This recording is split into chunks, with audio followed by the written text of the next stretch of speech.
بسم اللہ الرحمن الرحیم۔ بے شک اللہ جل شانہ اعتدال کا اور احسان کا اور اہل قرابت کو دینے کا حکم فرماتے ہیں اور منع کرتے ہیں بے حیائی اور بری بات سے اور کسی پر ظلم کرنے سے، اور تم کو ان امور کی نصیحت فرماتے ہیں تاکہ تم نصیحت حاصل کرو۔ بے شک اللہ جل شانہ اعتدال کا اور احسان کا اور اہل قرابت کو دینے کا حکم فرماتے ہیں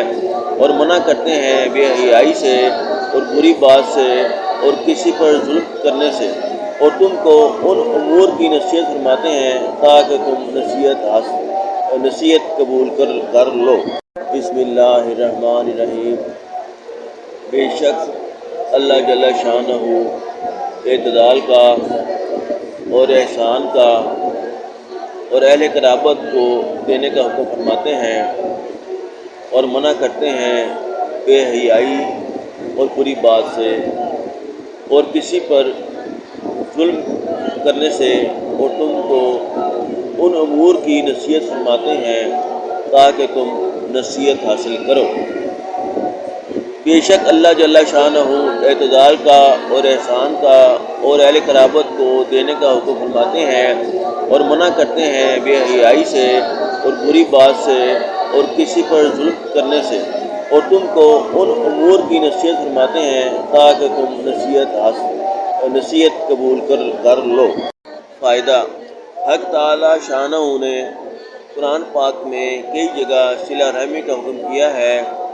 چنانچہ ارشاد ہے وَاتَّقُوا اللَّهَ الَّذِي تَسَاءَلُونَ بِهِ وَالْأَرْحَامَ، یعنی اللہ تعالی شانہ سے ڈرتے رہو جس سے کہ اپنی حاجت طلب کرتے ہو،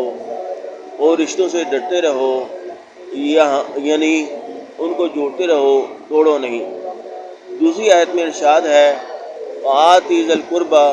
حَقَّهُ، یعنی رشتہ دار کا حق،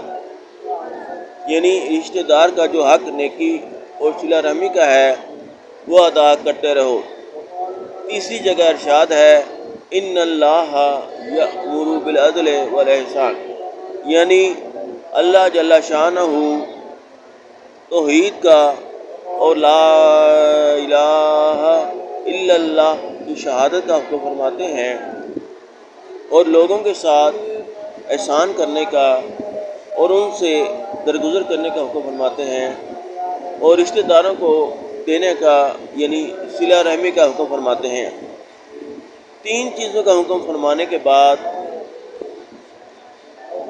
تین چیزوں سے منع کیا ہے، فحش سے یعنی گناہ سے، اور منکر سے یعنی ایسی بات سے جس کی شریعت میں اور سنت میں اصل نہ ہو، اور ظلم سے یعنی لوگوں پر تعالی سے۔ پھر فرمایا کہ اللہ تعالیٰ ان چیزوں کی تم کو نصیحت فرماتے ہیں تاکہ تم نصیحت حاصل کرو۔